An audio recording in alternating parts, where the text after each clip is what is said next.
Are you hiring? Do you know where to post your job to find the best candidates? Hiring and filling positions at your company is one of the most important decisions that you will make. Every person that you hire, every decision that you make, the implications of that move echo in the success of your business for years and years. With ZipRecruiter, you can post your job to 100-plus job sites with just one single click. Then their powerful technology efficiently matches the right people for your job better than anyone else. That is why ZipRecruiter is different. Unlike other job sites, ZipRecruiter doesn't depend on candidates finding you. It finds them. In fact, 80% of employers who post a job on ZipRecruiter get a quality candidate through the site within 24 hours. No juggling emails or calls to your office. You simply screen, rate, and manage the candidates all in one place with ZipRecruiter's super easy-to-use dashboard technology. Find out today why ZipRecruiter has been used by businesses of all sizes to find the most qualified job candidates with immediate results. And right now, our listeners can post jobs to ZipRecruiter for absolutely free. That's right, free. Just go to ZipRecruiter.com/J&J. That is ZipRecruiter.com/JANDJ. One more time. You can try this for free at ZipRecruiter.com/JNJ. And now, Jalen and Jacoby on ESPN Radio. When I pop the trunk, head to death. Y'all pop the trunk, I pop the hood. Now act stupid, I'll pop the trunk. Give me your boom. He is Jalen Rose. What up, dude? I am David Jacoby. And on the cool check-in. And we are Jalen and Jacoby on ESPN2 and ESPN Radio. What do? We get the people. Yes. What they want. Huge weekend of college football. Big rumors with the Cavaliers and trades. But we have to start the show with this. Jalen Rose. Blake Griffin was photoed hanging out on the beach with a member of the Kardashian-Jenner clan. This one was Kendall. None of that matters. All that matters is it was super hot this weekend in Los Angeles, and dude was on the beach with skinny jeans on. Is that a soft move or a super soft move? That's one of the softest moves of all time. I would take my pants off and just go in my underwear. I don't know. I would do anything. Like, jeans are uncomfortable as they already constructed. It's an uncomfortable fabric. They're meant for work. And then you're going to go to the hot beach and then get the sand involved and there's holes in your jeans. This makes no sense to me. I'm concerned about the Clippers. No sense at all. A couple of things. First and foremost, you're an athlete. You're in shape. The season is about to start, so I know you're training. You got injured at the end of last year. You're hanging out. You're having a good time. You didn't take our advice and run! You got your new contract. Congratulations. When you put on the glasses, you gotta lose the jeans. You gotta lose the jeans. I don't know how you wake up in the morning and put jeans on in a 100-degree day in Los Angeles. It doesn't make any sense to me. And then you go to the beach, just the sand and the water. And if a big wave comes, then your jeans are wet around your ankles and they're skinny jeans. I'm very concerned about the Clippers, the future of Blake Griffin's career, all decisions that he has made up to this point and moving forward based on this one picture alone. And here's the other thing. As you mentioned, if you're gonna be on the beach and wear your jeans, you got to at least roll them up. You got to roll them up. You got to roll them up a little bit. You have to. Number two, he took off his shoes and socks. Yeah. Like seriously, Blake, take off your pants, wear your drawers, no shoes and socks. You know the paparazzi follow you. I would go drawers. I would just go drawers and no shirt. Drawers and no shirt. I would go, even with my bad body and all that.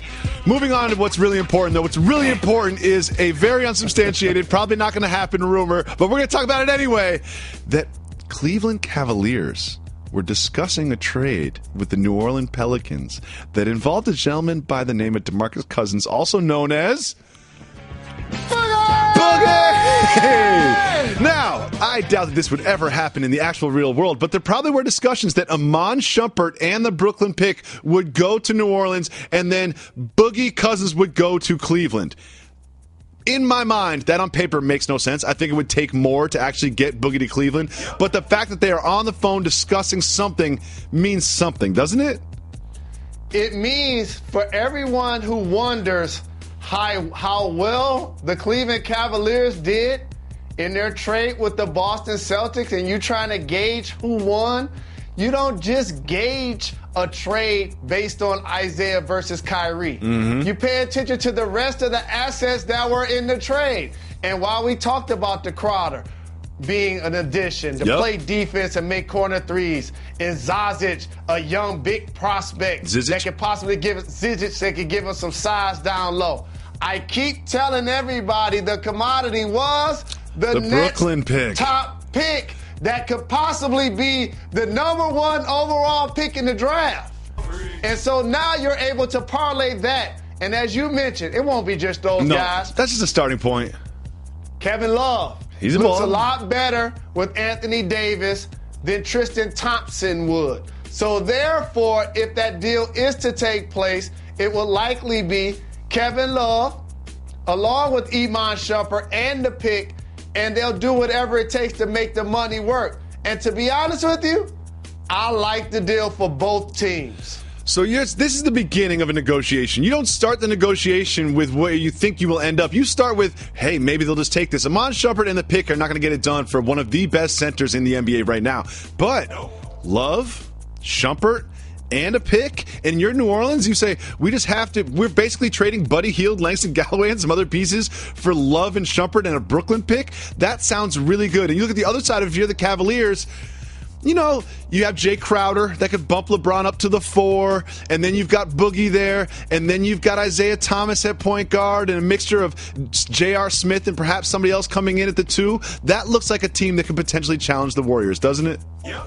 Absolutely. And also, you don't do deals only for what it's going to do presently. Now, all of a sudden, you put yourself in a position, even if LeBron leaves, you can re-sign Isaiah Thomas and Boogie Cousins. In the Eastern Conference, they'll be perennial all-stars, and they'll be able to make waves on their own. 2 guys who played together once with the Sacramento Kings. Our man Dave McMenamin. Many. He is reporting this very same thing, that with the addition of Crowder, perhaps Love is again on the trading block. Is it me, or has Love been on the trading block for a decade? Yep. Here's what happened with the Kevin Love situation in Cleveland. It was a win-win for all sides. He was getting big numbers in Minnesota. He came to Cleveland, ingratiated himself with the team. Yes, his numbers took a hit on the floor overall, but he still got his top dollar. He won a championship. He showed he could be a contributing player and an all-star level performer on a winning team. Now you put him back in the Western Conference next to Anthony Davis, who I think his best position in today's game is center, which is why you do the trade for Boogie if you're Sacramento, because as you mentioned, y'all gonna trade us who? Like, hurry up. It don't even have to fit. It don't even have to fit. Just send Boogie over here. Whatever it takes. We'll worry about it later. We'll fly in private, whatever it takes. No doubt. During All-Star Weekend, all good. And so now you put Kevin Love and Anthony Davis. That's a really formidable 4-5 situation happening. I really like it for both teams, and I like it for Boogie. Do you know how dominant DeMarcus Cousins would be in the Eastern Conference? And if you think about LeBron James' career, who's the best center that he's played with? Like Ilgauskas? Like, I'm just trying to think off the top of my head. Like, he's not played with, like, a formidable low-post threat. I'm just not sure. No, hit the brakes. We're not going to start talking bad about LeBron's super teams, James teammates. We're not going to do that. Oh, come on now. We're not going to do that. You're going to take Haslam? Is that what We're you're not doing that. He had Chris Bosh, and Chris Bosh is going to the Hall of Fame. He's a stretch 4 that gave him rebounding and points. He had Dwayne Wade on the perimeter. He's had Kevin Love. Okay. He's had Kyrie Irving. Okay, so how about this? He played with Shaq once in Cleveland. Oh, that wasn't Shaq. That wasn't Shaq. He was like 650 pounds back then. He couldn't even run. I'm about to text Diesel right now. It wasn't me, big fella. Go ahead and text him. He doesn't have my number. He's not even following me on Twitter. Well, I can say whatever I want about Shaq. Shout out. Okay, Kevin, for the grand prize of $1 million, what color is the White House? I know this. 5 seconds. Oh, switching to Geico could save you a bunch of money on car insurance? Okay. Judges? That's true, Kevin. They'll allow it. Congratulations. You're a winner. Woo! Geico, because saving 15% or more on car insurance is always a great answer. Jalen Rose, fantastic football weekend this weekend. The opening weekend of college football. Exciting games, huge upsets, big matchups you don't usually see in the opening day weekend. You know where I'm going to start? I'm going to start with Michigan because I know you watched it. I watched it. I watched Michigan, rooting for Michigan just for this program, just because of our relationship. Thank you, family. I was also watching to make sure that Florida could actually field a team because they suspended like 35 people. And it looked like they suspended 35 people. But I will say this is there were not a lot of returning starters on the defensive side of the ball for these Michigan Wolverines, and it certainly didn't look like that was a problem week one against Florida. What did you see? And I'll take the contrarian side of our collegiate football updates because I know you're really enthusiastic about a lot of things you saw. So with these matchups, I'm going to talk about some of the things that were either head-scratching or concerning to me. Okay. I was initially concerned that my Michigan Wolverines allowed Florida to drive and get a field goal when we first kicked off the football. Mm-hmm. I was really concerned that their 2 touchdowns were both off pick sixes. Yeah. That opening field goal was the only points that the Florida offense would score the entire rest of the day. But when you look up the scoreboard, Michigan was losing. 2 pick sixes back to back. And they weren't exactly like great plays by the defense either. Some bad throws. But the Michigan defense was fantastic. They were stout. They gave up. It just seemed like every third down they stopped them and they got the ball back. That game wasn't as competitive and as good as I wanted it to be, although I did want Michigan to win. Also another game I was excited to watch that wasn't as competitive as I wanted it to be. Alabama-Florida State. First thing I want to recognize is the Florida State quarterback, Francois. He was playing great. Like, he was throwing the ball into tight windows. Like, he was throwing great passes left and right until he got injured. And if you glance, he looked like Cam Newton. A little bit he does. He looked like, but Cam Newton, wish he threw passes into these windows the way this kid was. But he went down, and Alabama just did what Alabama does, which is they completely dominated. They only gave up 7 points to the number 3 ranked Florida State. Are you penciling or are you penning in Alabama to the National Football Playoff? It almost becomes a rite of passage to do so, but a couple of chinks in their armor did play themselves out in the game. One, they lost 2 linebackers due to injury for the rest of the season. Yep. And I have to say this. The last couple of games, the championship last year and week 1 this year, Jalen Hurts has been struggling. A little bit. 96 yards passing, 53 on one play. But they also didn't need him. You know what I mean? Like, You they didn't always need him need to your throw the ball. quarterback. They didn't need him to throw the ball is what I'm saying. Like, once they got ahead and it was pretty clear they had the Florida State offense on lock, it just didn't feel like they needed him to throw the ball around the field. And he still looked pretty good running the ball. You know when you don't need your quarterback to throw the ball? It's when you think he's going to throw it to the other team. Can I ask a white guy question? Sure. He's got dreadlocks. But he's also got a lineup, and there's like an inch between his hairline and his first dreadlock. What's going on there?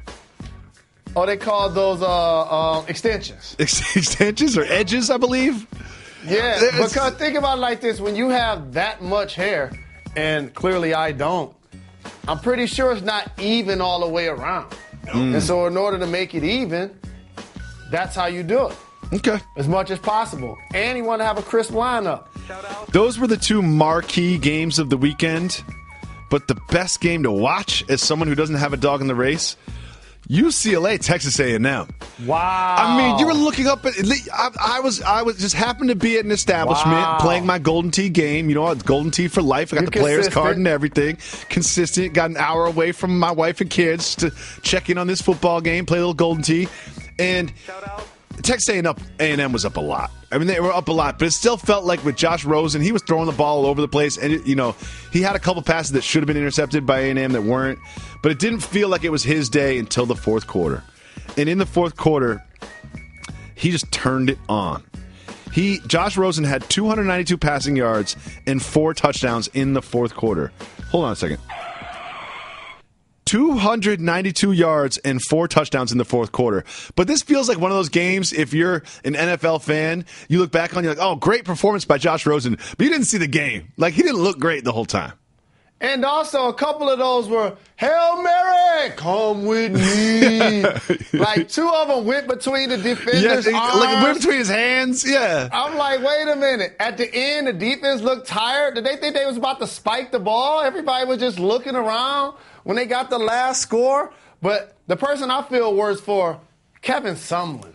Yeah. Okay, here's a guy that came into the season and the university already talked about his job security. 2 more years left in his contract. He gains a big lead. They lose the second largest lead in FBS history. And then one of his regents gets Busby on Facebook. You got Busby out here tweeting fire Sumlin and this and that. I feel like if I was Kevin Sumlin, I'd pull aside and be like, let me show you a play. This ball just goes right through this young man's hands, okay? If he catches that ball, we win the game. That's not my fault. What do you expect me to do? Like, that's not on me. I can't catch the ball. I can't intercept the pass for the team, okay? I put him in position to make a play. He doesn't make a play. You can't put that on me. Please. And if they do let him go, he's going to get scooped right up with the quickness. Another thing I want to say is the Tennessee-Georgia Tech game, which was, again, is a late game on Monday night. It was our version of Monday Night Football. Fantastic game, back and forth. But it did show me something, that while it is not perfect, college football overtime rules are far superior to NFL overtime rules. It was exciting. They went back and forth. It came down to a 2-point conversion, which came down to maybe it hit the ground, maybe it didn't. It was a fascinating game, and the whole time I was watching it, I was thinking to myself, it would be so much more fun to watch if the NFL had these overtime rules. And don't sleep on Taquan Marshall, 249 yards and 5 TDs. He's out there looking like me. He looked good. Street football. He looked great. Now, you said that Francois looked like Cam. But you know who looked like Cam? Jalen Newton, Cam's little brother, who plays for Howard. Now, I read this, and I was fascinated by this, because I never really get into all the finances of how these games work, but UNLV was a heavy favorite against Howard. They actually paid Howard $600,000 to match up against them.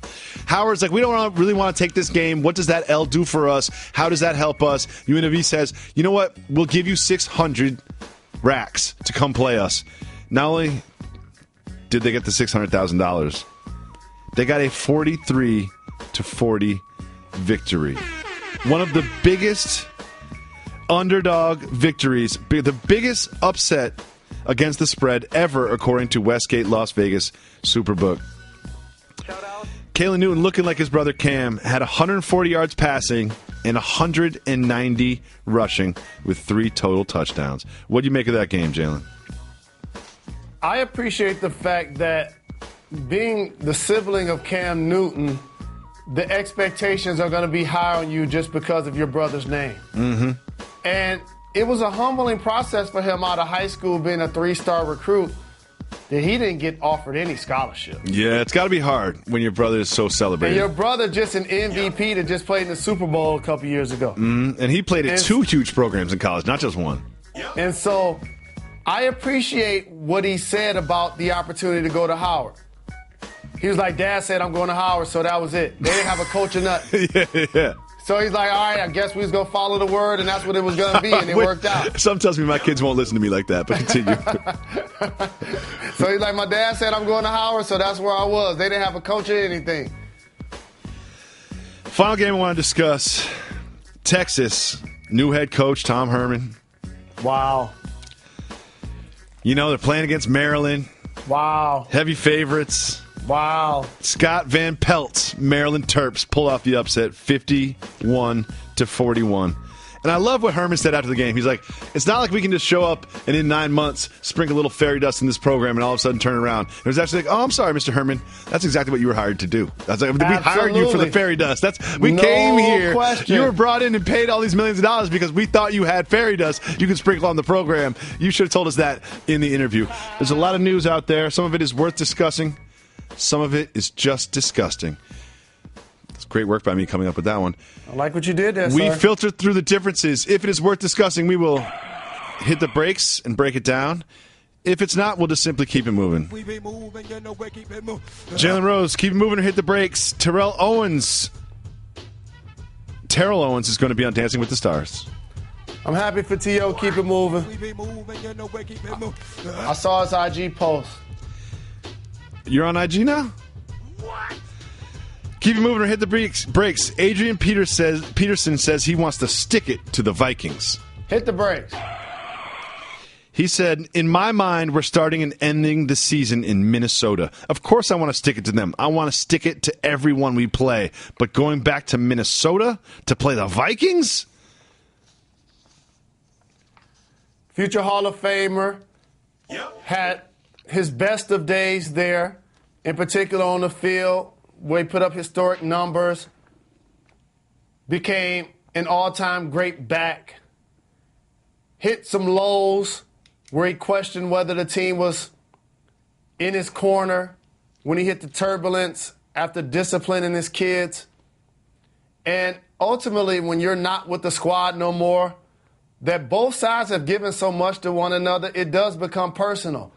This is why when players go back and play against their former teams and or people play against those that they don't like, I always tell media members and I always tell fans, it's not like the same when you're playing against your good friend. It's not the same when you're playing against the squad and or the team that did you so well. It's just the opposite, and he is going to have some extra juice in his legs when he's running through the tackles against that squad. But they got a staunch defense. So it's going to be interesting to see what happens. Yeah, the Vikings are pretty good. The Vikings defense is pretty serious this year. No doubt. Next, Buccaneers coach Dirk Koetter says that they're taking Jay Cutler very seriously. Keep it moving or hit the brakes. They said he's Joe Namath to us. He compared Jay Cutler to Joe Namath and wasn't kidding. What? I understand that you don't want your team to let its guard down when they're playing against Jay Cutler like it's Ben Roethlisberger or Drew Brees. I get that. But we see through you when you're being phony.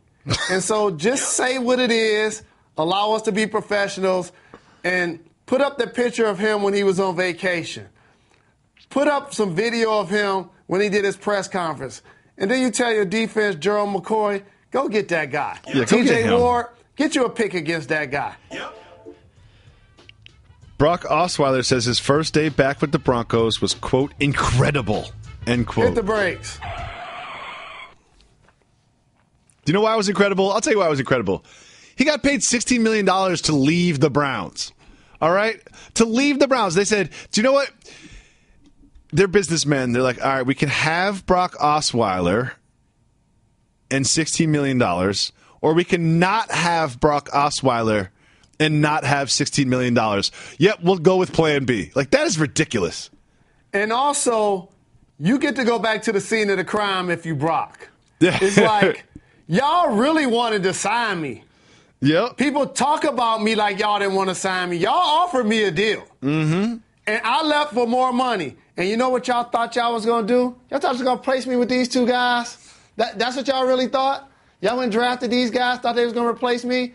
I went and got my bread. Now I'm back. And I'm about to be playing over both of these guys. Who's stepping and who's fetching? If I was Brock Osweiler's like really close high school friend, I'd pull him aside, give him a couple beers and a couple shots. And after that, I would say, hey, Brock, let's talk about your financial planning.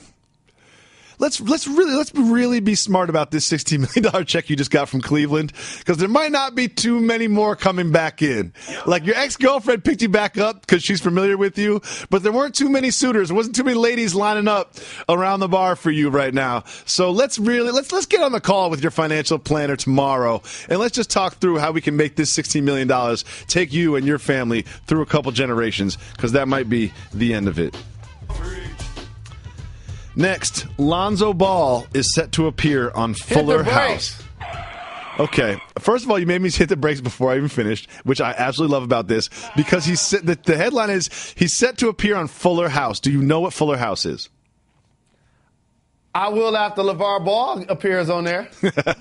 That's why they have him on. It's Lonzo Ball, first of all. Do you know what Full House is? The television show, 90s. Great call. And then they did a remake of it with the same people they brought back, and it's called Fuller House. And even the people like me that grew up watching every single episode of Full House, no one's watching this. Why is Lonzo Ball showing up to this? How much? Where? Exactly. In But LA? now it's almost like you'll pay homage to the great sitcoms of the 90s, and then you will not pay homage to the great MCs in the 90s. Come on, Lonzo. Come on, Lonzo. Get off the bandwagon. Would you like to hear some lobster news? Hit the brakes. A ghost lobster was hauled from the ocean off of Maine. What? Do you want some more details? You're not about to have me scared of lobster. It's just going to make me more intrigued. Maine lobsterman Alex Todd hauled in blue lobsters and even some lobsters that were half blue, half orange. But he said those don't compare to the scale of weirdness that the translucent crustacean that he pulled up in a trap. I saw the picture of this.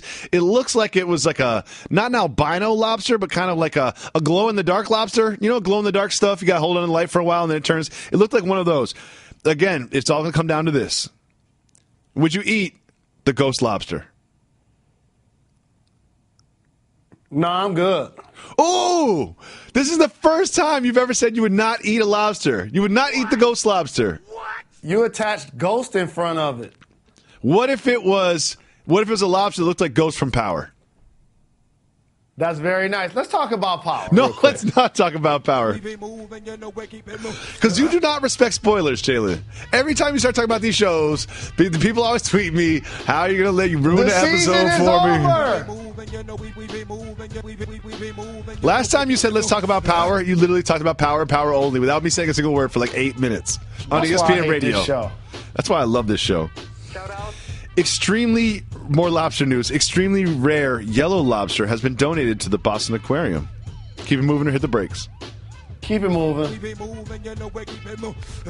More lobster news. Maine lobster named Passy Pete predicts a longer summer. Keep it moving or hit the brakes. Hit the brakes.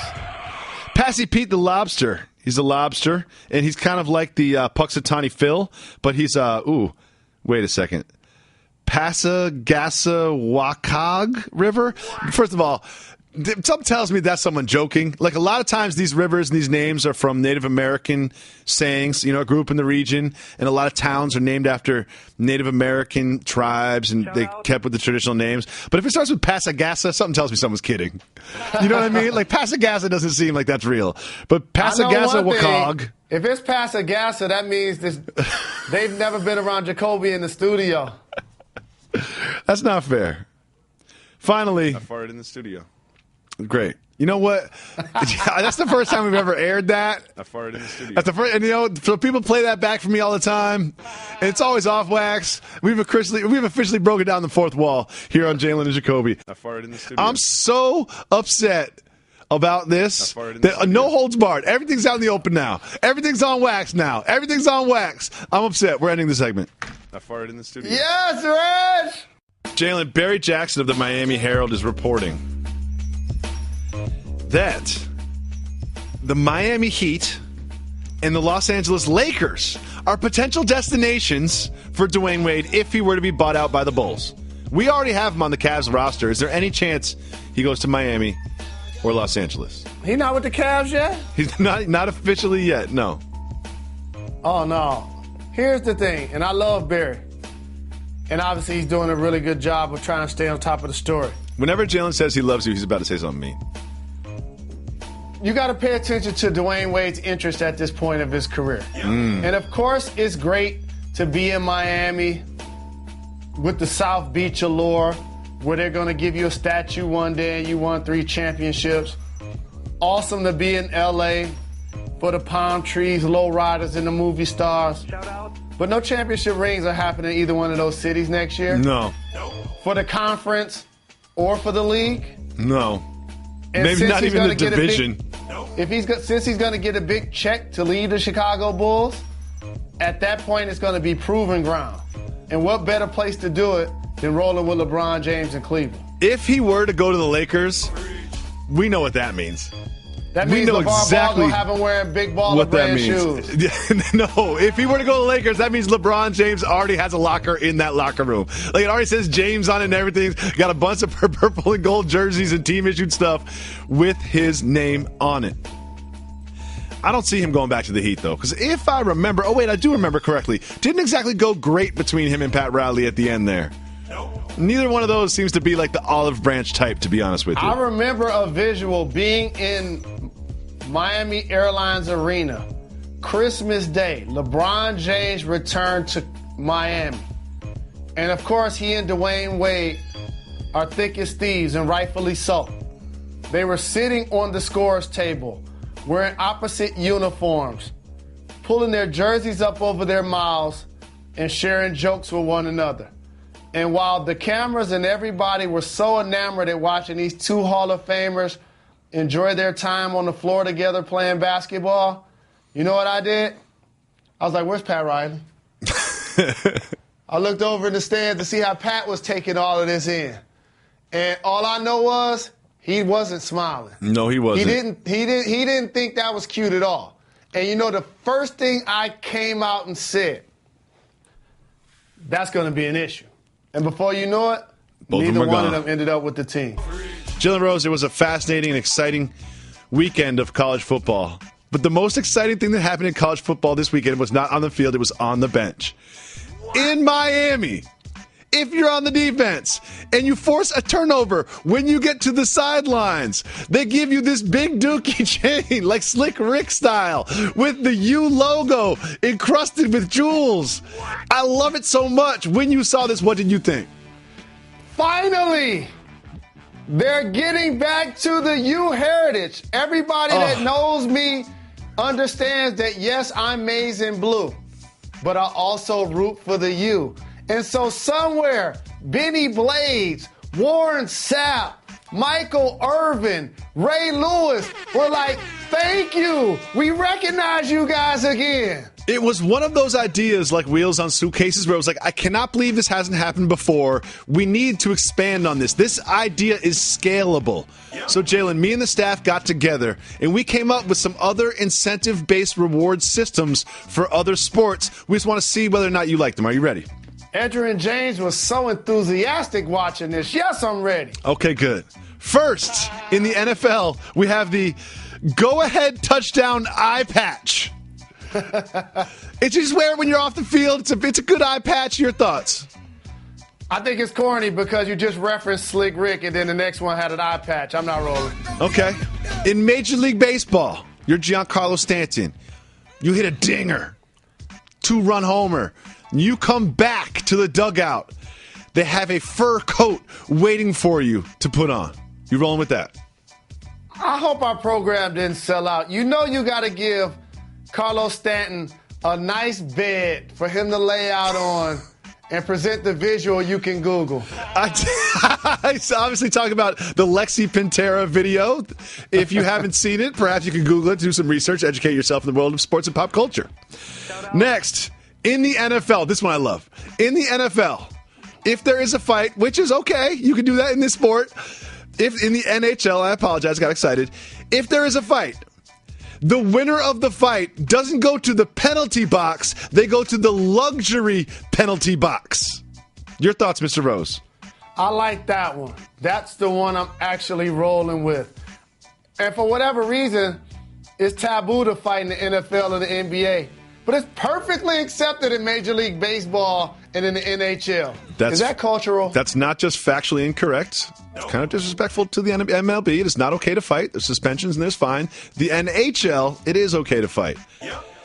Race has nothing to do with this. Next, in the NBA, if you get 8 straight field goals, the game stops, and you are given betrothed with the golden do-rag.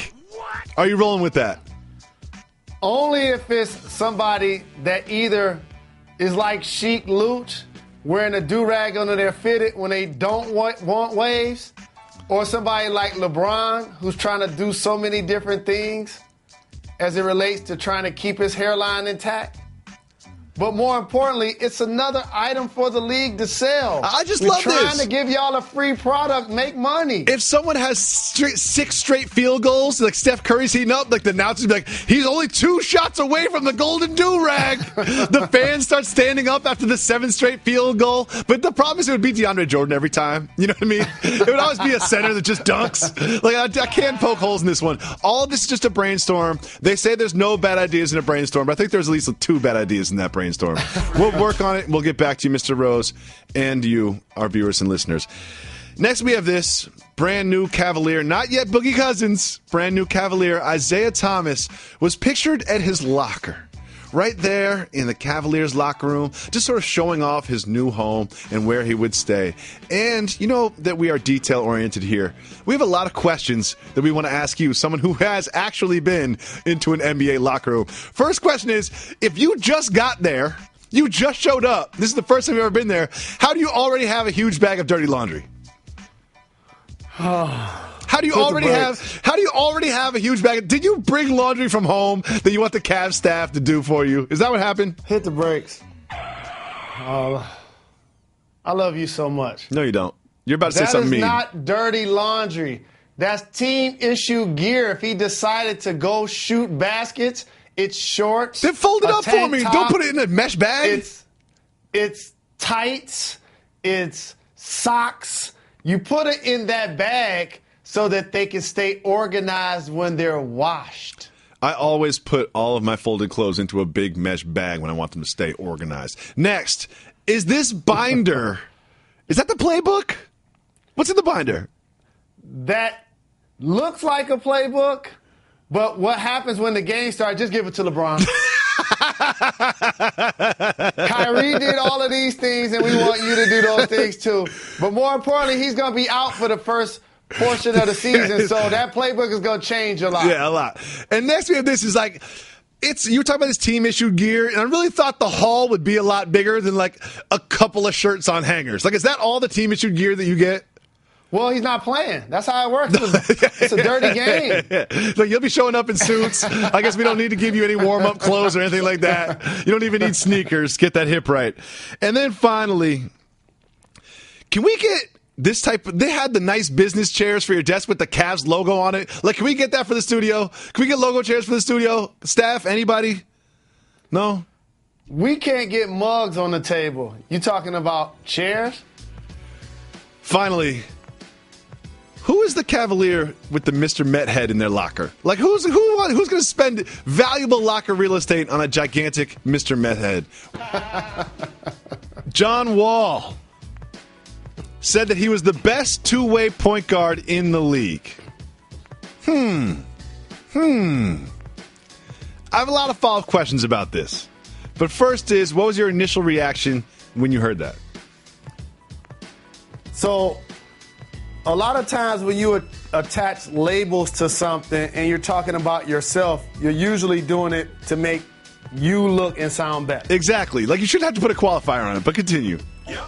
So, we don't say Kawhi Leonard may be the best player, which arguably he's one of the best 3 players with KD and LeBron, in my opinion. We say he's the best two-way player because we figure he plays better defense than LeBron and KD. Exactly. So with that being said, what John Wall did here actually made me think about something. For whatever it's worth, last year, he took that mantle from Chris Paul and became the best two-way player in the game as a point guard. I don't really like qualifiers like this. I use them all the time in my professional life. You know, like we all write that email where I'm like, Jalen and Jacoby is the most popular show. If you combine their TV ratings and the audio, you know, it's just like we can all qualify ourselves to make us seem like we are more or less than we are. But if you have a goal, his goal is not to be the best two-way point guard in the league. His goal is to be the best point guard in the league. And until you reach that, you probably shouldn't be bragging about yourself. Like, I just don't like the qualifier on it. But if you want to go down that lane, I would probably take CP3 over him. I would. Those are the two that come to mind. And by the way, it's hard to say you're the best point guard in the game when one just won the MVP and averaged a triple-double. And most of the great point guards are in the other conference, so you don't really see them that many times. And Steph Curry's only been MVP twice. Exactly. Won a championship. Breaking records everywhere. And also, like, it's great that you put value in defense and effort into defense, but there are probably, I'm going on top of my head, 4 point guards I would put ahead of you right now? Maybe 5? Two of them are on the same team?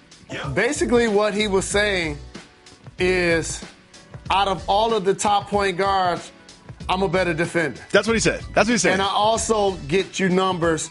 But one thing that gets underestimated about John Wall, and I don't know if I put 4 or 5 point guards over him. I'll name them right now. Russell Westbrook, Steph Curry, Chris Paul, Kyrie Irving, James Harden.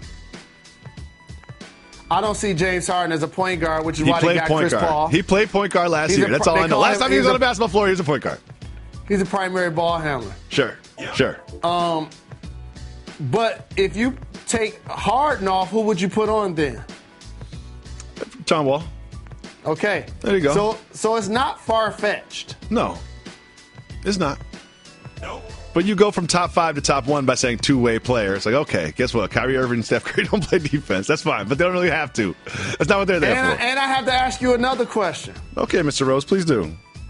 If you polled NBA players and or GMs, I don't think it'd be a landslide the way you think that people would take Kyrie over John Wall. I think that's fair. I think that's very fair. But, you know, I was going off the top of my head, and I came up with the end of the names. And I would probably I'd say that Kyrie and John Wall are neck and neck. But it is interesting to think that Kyrie and John Wall are the only two that are in the Eastern Conference, and the others are out west. I just wanted to recognize that friend of the show, Amari Stoudemire, has retired. He's retired. You know, I wish him the best moving forward, you know, at this new stage of his life. I just want him to find happiness and peace in whatever he chooses to do next. You know, because it's a difficult transition in this period of your life when basketball has defined you for so long. And you have to look in the mirror and really say, like, what is it that I excel at besides basketball? Is hitting on women that have boyfriends. Okay, moving on. Moving on. James Harden promises to never leave Houston after he donated $1 million to assist with Hurricane Harvey relief effort. We really appreciate that level of a donation is unprecedented, and whatever you can do in your own way to help the Hurricane Harvey relief is important. But I want to point at the other part where he said that he will never leave Houston. Jalen, should he be careful before he says something like that? I've learned to separate church and state. So as somebody that prides himself on being philanthropic, and obviously the horrific natural disaster that the people of Houston and surrounding areas are dealing with, I applaud everyone's enthusiasm to get involved and help in a positive way, whether it's donating their time, their energy, or their money. It's also one of those things, the next time you tell an athlete or entertainer to shut up and stick to sports, it's not just relevant when you talk about politics. It's all relevant in situations like this when you see people like J.J. Watt and so many others that have donated and have contributed. Now, with that being said, James Harden was told he wasn't leaving Houston when he got that $200 million deal. Yeah, that's going to be up in 5 years, and you can get traded at the end of it. Like, things always happen in business. Like, nothing is for certain. It's in business. It's not called show friends. It's called show business. So, like, to say, I never want to leave Houston. I want to lead the rest of my career here. But to say I will never leave Houston, you might get caught up in the moment a little bit, Mr. Harden. I got Tom Brokaw on the line. Hold up. Oh, what does Tom Brokaw have to say? He was telling me the way that James Harden came up with the amount that he was going to donate. How was that? It was the amount that he spent in the strip club. Well, thank you for that breaking news. You're the best. Jalen Rose, The Rockets are going to be sold for $2.2 billion. Leslie Alexander, I believe in 1997, bought the Rockets for $85 million. Wow. And it is now $2.2 billion. But you know what's really disappointing about this? And I want everything to go well for Houston. Like, there's just, like, no city needs us more than Houston right now. Beyonce's got to be involved. This gentleman made all of his money with the restaurant conglomerates. His whole family's rich. And the thing about it is he said to TMZ Sports that he wanted Beyonce to be involved somehow. But come on, you can't give Beyonce a little piece. She can get 1%. Give her a front row seat. Have her come to games, something. I want Queen Bee involved. All I know is this. Now, I'm starting to get tired of seeing all of the brothers getting a chance to be owners of the team, but it's 1%. Unless your name is Michael Jordan. What's up with that? I don't see race. Next. Football season open this weekend in New Brunswick, New Jersey. The newly sort of exciting Rutgers football team, not exactly a historically great franchise, but they've had some years of late. They have hot tubs in the student section. Soft move or boss move? Hot tubs in the student section. That's not smart. That's bad. That's all bad. First off, I have so many questions. First off, it's not the cleanest setup, the most sanitary situation. No, and hot tubs, I always question the hot tub sanitation as well. 2, collegiate students with adult beverages, there will be leakage in the water. Every time you get in a hot tub, it says do not combine inside the hot tub and adult beverages. Also, man, don't you think that there will be students that are trying to have sexual encounters? Well, that didn't come to mind. What really came to mind was something much more practical to me, is that might be cool on September 2nd. But when it gets in the middle of December and January, like you're going to be wet getting out of the hot tub. Where do you put your swimsuit when you're done? Is there a changing room? Like you can't go from unless you're like at a ski lodge, it's hard to go from super cold winter into the hot tub and then back out and not completely freeze.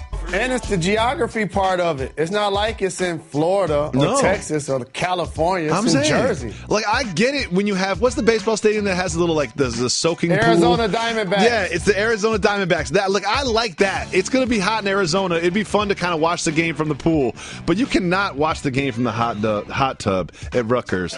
But good luck to them. Jalen Rose, when we last spoke about the Ball family, it was Lonzo Ball slandering Nas.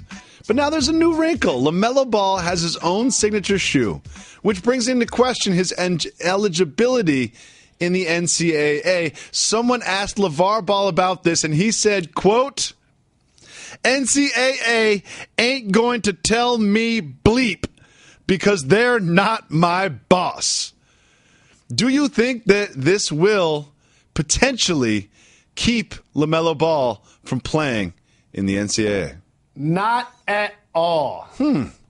Interesting. This is one of the more unique situations that the NCAA will have to deal with because of a couple of reasons. All LaMelo has to do between the fact that his father and his family has a company, Big Baller Brand, that's going to be making money. He has a brother in the NBA. That was a lottery pick. And also his dad is barnstorming being on television every time he can to get paid. Yep. Whether it's wrestling, reality shows, or whatnot. He can still go play basketball at UCLA. It boils down to this. Except. What? Just not accept the scholarship. Well, there's that. He can walk on. Well, I'm not sure it's that simple, but there's also Darren Rovell, one of our colleagues. He had a very sort of eloquent and articulate statement about this, but it basically breaks down to you just can't get paid. So his story is going to be like, oh yeah, that Lamborghini and me being in those commercials and what I do for the Baller Brand, that is all just volunteer work for me, and I don't get compensated for any of it at the moment. And legally, he might be able to pull that off. But what do you think about his overall confidence about everything? I'm not mad at the confidence because I recall myself being somebody that helped bring to form a term called irrational confidence. Okay. Because if you don't believe in yourself, Who else is going to believe in you? It's only 450 jobs in the NBA. And there are a lot of people that are dribbling basketballs and praying to get one of them. So I understand it. But the other part of it is he's going to have people coming at his neck. Mm-hmm. Now, that's the gift and the curse. That can make you better or it can make you fold. It's kind of early to detect what level of prospect he's going to be as a senior. Is he going to be the number one player in the country? Would he be ready to come straight out of high school and go to the NBA, thus having to still go to college, possibly walk on, pay his own way? He's not going overseas. So you can see a situation where maybe he works out all year. Who knows? Trying to maintain his draft stock like some football players have done once they've gotten injured. It'd be really unique to see. But here's the other thing I want to say. Can we move on from the Ball family, Jalen? No, I got to point out something that's really important. How many sons do they have? 3. We just don't talk about the other one that's going to UCLA. Leangelo's going to be at UCLA. We will talk about him if he performs well in college. We are now going to talk about something much more important, and that is Sam Decker's sink. Over the weekend, Sam Decker's sink was broken, and guess who fixed it? Aaron Rodgers going to fix Sam Decker's sink. Jalen, if you had to fix a sink, could you? No. I couldn't either. I tried to fix my sink once. It took me like 3 days and like 600 trips to the hardware store. All I know is talk about being sunk. How about Aaron Rodgers scrambling, throwing a Hail Mary against my Lions? Did you see how Megatron fell to his knees? That's in the sunken place. Phillip Rivers is now playing in Los Angeles, lives in San Diego, and for his commute, he has decked out an SUV with a 40-inch screen, first-class style lean-back recliners, and a refrigerator, and he says he's watching film on his commute to and from Los Angeles. Jalen Rose, what % of the time do you think he's actually watching film in there? Well, it's the off-season, so right now, only a couple of percentage of the time, and something that you can relate to. This should be your idol, Jacoby. Just think about it like this. He has multiple kids. 8 kids. He gets a chance to be in the car for at least 2.5 hours. He's not in a minivan. What do you think he's doing? Oh, here's the thing. I'm taking the scenic route. I'm telling him to drive by the coast. I'm not even coming home. I'm going to show up at home like, oh, long day. At 10 p.m. And in the last 6 hours, I've been drinking my adult beverages out of the fridge, lean back, taking a nap in the first class seat that I've got. I'll watch 10 minutes of film so anyone asks me if I watch film on the way home, I can say yes definitively. But I'm going to spend the rest of the time catching up on Power, your favorite show that I need to binge watch very soon. I'm not watching any film. I don't think he is either. Let's be honest. He's not watching film, Jalen. He's not watching film. He wouldn't do such a thing. If you call 985-80-JALEN, you can leave us a voicemail. If you leave us a voicemail, we will play it on the show. Ladies, don't forget, tomorrow is Woman Crush Wednesday. We need you to call in. We need female voicemails. We need to celebrate the superior gender. So we'll do that tomorrow. Today, we're just going to have voicemails. Let's listen. You'll get the people what they want. Reggie, what up, player? Come on, man. Get me on there. This is Luke, Western Colorado, calling in with another question. J&J, I got a question for you guys. I'm over here in Western Colorado. I'm in a small town by the name of Parachute, okay? And where I'm from in this little town of about 5,000, it's not at all uncommon, and it's something I do frequently and regularly, is to kind of wave at other people when I'm driving. In many cases, it's a person who I don't know. Just seems like the right thing to do. Just kind of waving at strangers. And based on some discussions and things I've heard you guys have about, when the Uber driver wants to talk to you, things like that. What I'm wondering is waving at people that you don't know out of just courtesy, would you define that as something that is cultural or regional or maybe a little bit of both? Thanks for the information, fellas. Have a great Labor Day weekend. Keep getting them checks. I love this call. All I really want is to be happy. I love this. Luke makes me happy. I want to hang out with Luke. Next live show, Parachute, Colorado. That's it. It'll just be me, Jalen, the staff, and Luke, and just some people that are walking by being like, what's going on in there?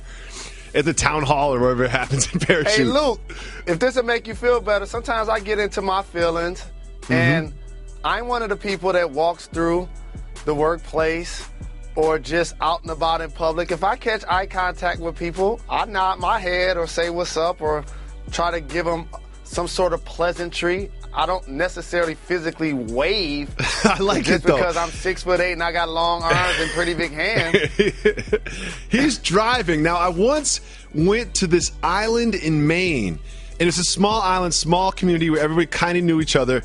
And what they did is they did this too. It was tradition. If you passed a car on the road, you would just kind of put 2 or 3 fingers up just to acknowledge them. It was one of those places where if you pass somebody on the sidewalk, you give them a nod or a hello. As someone who's spent a lot of time in New York City, that makes me particularly uncomfortable. But to answer your direct question, Luke in Western Colorado, shout out to Parachute, it is a little bit regional and a little bit cultural. More regional than cultural. You know, in metropolitan areas, this sort of thing doesn't happen. You know, unless you're in like Venice or Santa Monica or a beach community where everyone's all happy all the time and has no jobs. But still, like, this only happens more regional than cultural. If you're in a place where there aren't too many people and life is kind of slow and everyone's happy and has good attitudes and is just loving life, you can get a wave or a nod. For me, I don't like extended eye contact with strangers when I'm walking down the street. I just don't like extended eye contact. That's a little weird. I don't like extended eye contact. It's like if you look at me and then you don't look away and you stay looking and then I stay looking and you don't say something and I don't say something, I feel like, what is happening? Like, what is it? Exactly. Yes, exactly. Thank you so much for the call. Appreciate it, Luke. I loved your attitude. You made me happy on this Friday. Let's listen on this Tuesday. I don't even know what day it is. Let's listen to another voicemail. What's going on, Jalen and Jacoby? This is John hollering at y'all all the way from Birmingham, Alabama. I have a really important question. Been a fan of the pod for 3 years. Love y'all's show. Really important question. Just like you guys, I'm a huge fan of chicken wings. Love them. Now, my personal flavor is the lemon pepper. But apparently my friends have told me that lemon pepper is a cultural thing. So I want to ask you guys, well, specifically Mr. Jalen Rose, I would like your input on this. Are lemon pepper wings cultural? I'm going to eat them anyway, but I want my curiosity sated for its sake. Anyway, keep it up. Shout out to Reggie. Love you guys. Have a good day. A couple of things. Lemon pepper wings are universal. They're universal. You cannot put the cultural stamp on that. I will not have that on this program. No question. That's almost like any slander of Sam Jackson or LeVar Ball would not be tolerated on this program in any way, shape, or form. Don't ask us why. So the one thing, however, as you relate to chicken that I have to ask you, Jacoby, that may be cultural is, when you order them, do you get them well done? I do. Oh, well, I order everything well done. I just don't trust kitchens. As someone who worked in a kitchen, I don't trust kitchens. You would much rather have something with a little extra char on it than something a little underdone, no matter what it is in the world.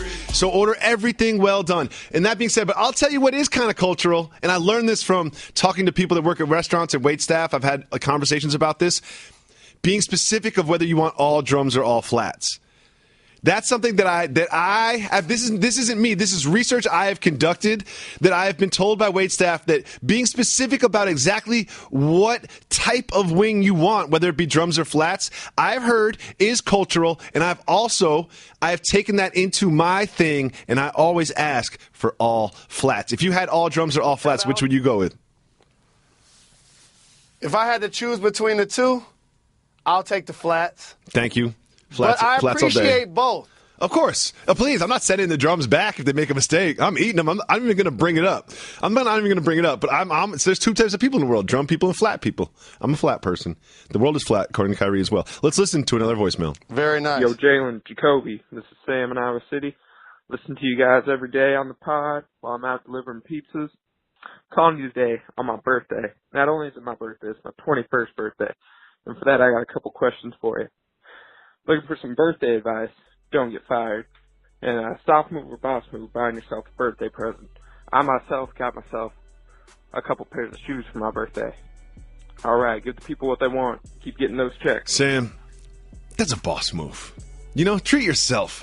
One thing I do when I go Christmas shopping, I shop for myself first. Like, I'll leave the house, like, I'm going to spend some money today. I definitely shop for myself first, and then I'm like, wait, how many kids do I have? Like, all right, let me make a list, and let me take care of that. Like, another thing that I want to say, Sam, the pizza delivery gig is a great gig, you know?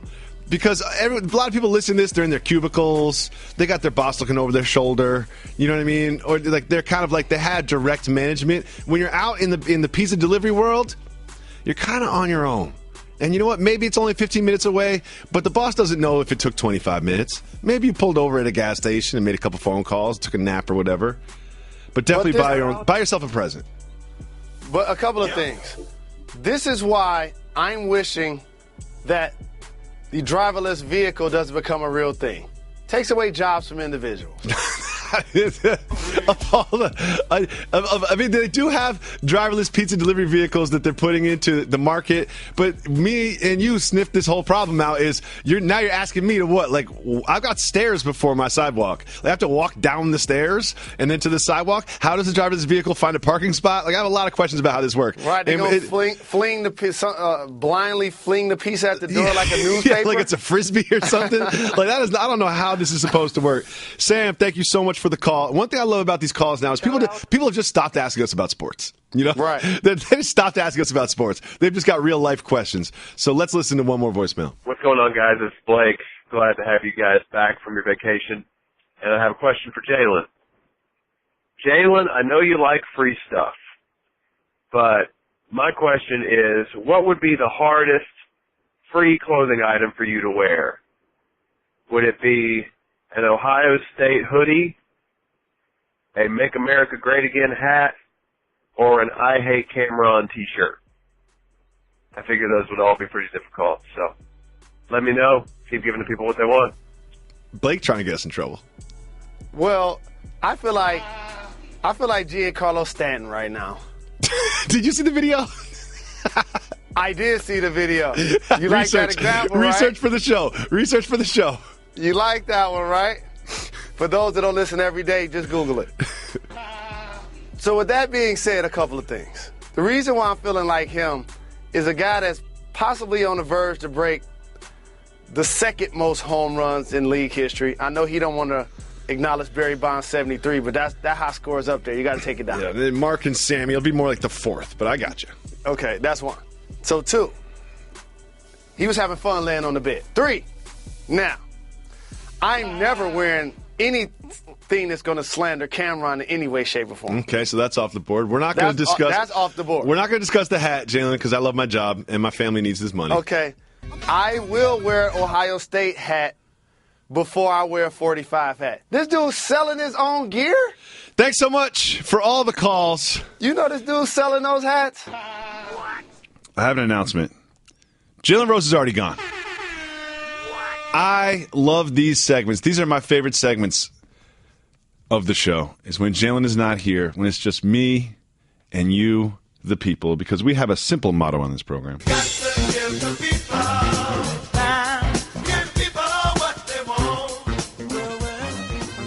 And part of giving the people what they want is finding out what the people want. With Jalen gone, it'll just be me. Thank God. And we've got some really great questions. This is from Zuwap. Smoochie Convert wants to know, at what age are you officially too old to be wearing throwback jerseys and Jordans?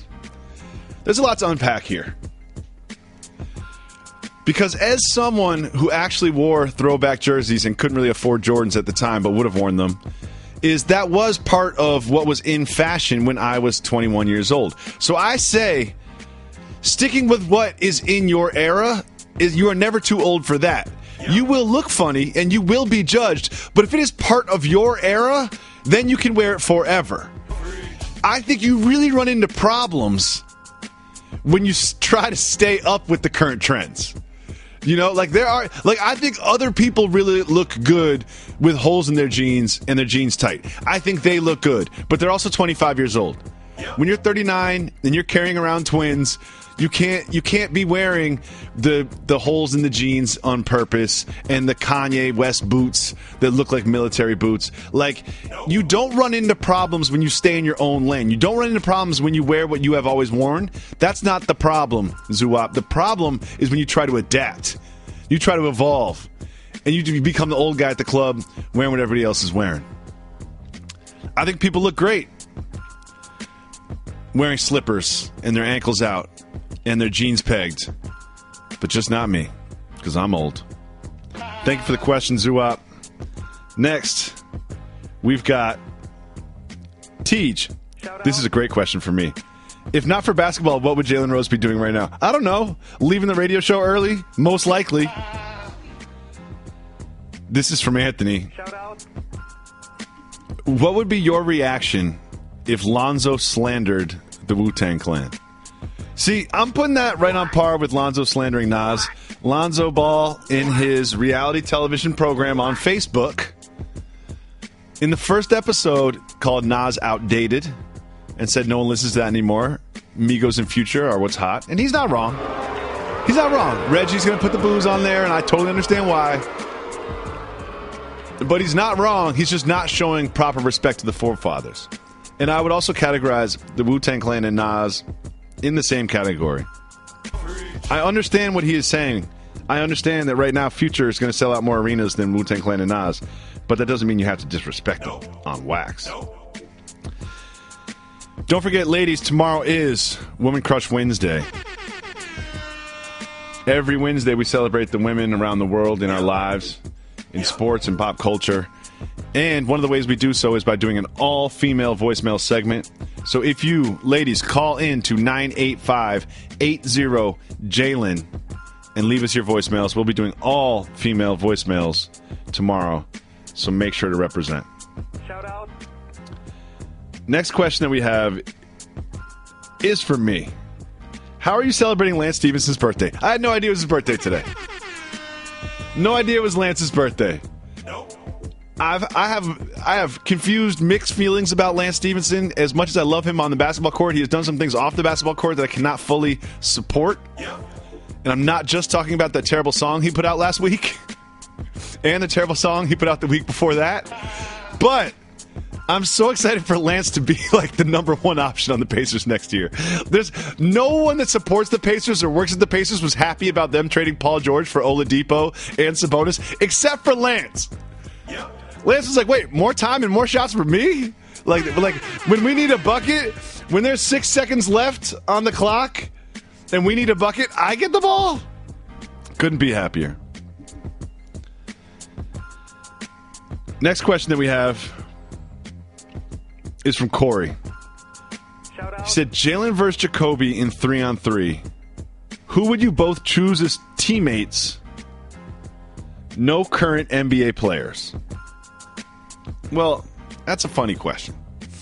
Because obviously, you could just go the straight, easy route and just pick the best 2 college players or whatever. But that's no fun. I'll tell you exactly who I'm taking. Number one, because I'm playing Jalen and his team. So I'm going to get inside Jalen's head. I have the perfect 2-2 to work. Great basketball players that will also just emotionally manipulate Jalen into falling apart. Because so much of physical performance is mental. I know who my 2 players are. You ready, Reg? I'm taking Skylar Diggins and Chris Webber. Boom. There's nothing Jalen could do. I don't care who he brings. I got Skylar Diggins and Chris Webber. There's absolutely no chance that I'm losing that game. Appreciate that question. Riley or Rayleigh wants to know. Shout out. Adding a Magic Van vanity plate to your minivan, soft move or boss move? I don't judge what other people do so much. You know, it doesn't, like, if it doesn't affect me, like whatever happens across the street is fine. If it doesn't affect what's happening on my side of the street. So if you want to have a vanity plate, if you want to write Magic Van on it, you want me to see it, you want to drive around with that, you want to spend that extra money. I think it's not just a one-time cost too. I think you have to like re-up the vanity plate or something. Go ahead and do it. But you know what? David Jacoby, no chance do I want a vanity plate. Makes you too recognizable. And I wouldn't put Magic Van on it. Because anyone that drives a minivan knows that the magic is behind them. It's that simple. The magic's behind them. The magic is what got you in the minivan in the first place. Our producer, John Lawrence, put this on the screen. Now, mind you, this is our producer in Bristol, so he's the one who's closest to the executives, closest to, like, us making sure that we don't step over the line. That's one of his jobs. And he said in my ear, look at the screen, just so I could look at this question. And then he says, the question literally says this, and I'll read it because I can't get in trouble. What about truck nuts? I think truck nuts are kind of funny. In a jokey way. That's like a nice little joke Christmas gift. Finally, Corey has a question. Pull back the curtain. What kind of changes could come with the new Rockets owner? Should Harden and CP3 be concerned? First of all, Harden just signed a $400 bazillion contract. He's not going anywhere. He just committed to being in Houston for life, so he shouldn't be concerned about anything. CP3 shouldn't be concerned. The new owner should be more concerned about CP3 leaving, because CP3 can sign an extension, one of those Supermax extensions. Remember, CP3 was one of the people in the negotiation that made it possible for him to sign one of those Supermax extensions. But I'm not so sure he will sign it with the Rockets. Our heart and love goes out to the city of Houston. Thank you so much for listening to Jalen and Jacoby. Make sure you subscribe to our podcast. Go to your DVR series, Manage Us on ESPN2. We're on every single night, Monday through Friday. Ladies, don't forget, tomorrow is Woman Crush Wednesday. If you call 985-80-JALEN, you leave us a voicemail, and we will play your voicemail tomorrow on the show, because every Wednesday we celebrate the women in our lives. We took Labor Day off. We'll be off on Thursday as well, but we'll be back tomorrow, Wednesday, and we'll be back Friday.